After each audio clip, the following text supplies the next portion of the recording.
Per the inauguration of a new president, President Trump, I find people don't want to talk about his name, but he's like, the one whose name we shall not mention in the Harry Potter series. But um, you know, there's a spiritual symbol, the yin yang sign, which is very familiar, and the message is that contained in everything is the seed of its opposite.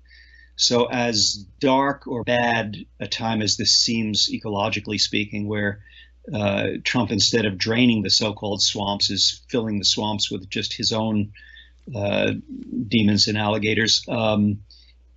In, as bad as it looks for the environment, it's a point of change, and he is empowering our base. That is, he is activating the people who see that we have a huge problem.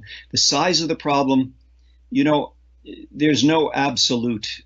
Um, One of the things that I fault a gentleman by the name of Guy McPherson for, who's very famous in climate change circles for saying, "Oh, it's all over, kiss your kids goodbye," is for his absolute judgment. And the universe is far too complex to say it's all over.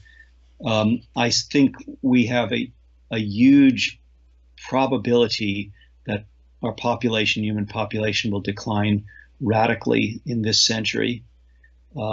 The heating itself is going to make it hard to grow food, uh, and there will be warfare. There'll be a lot of starvation and disease and warfare over dwindling resources and the geopolitical shifts, not just oil, not just energy, but the geopolitical shifts for who is left able to grow food in a world where the mid latitudes are heating uncontrollably.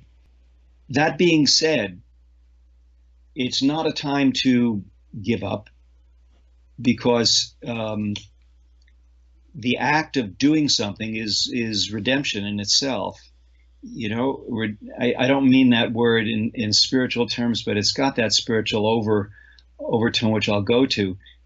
It makes you feel better. You're not just sitting and doing nothing. You're not waiting for somebody else to get moving. You're saying, I can change, and I'm important and meaningful, and I can change what's going on, and that's important to one's personal sanity. I've found I go through these manic episodes, and I find I always come back to life when I get working again, when I get busy.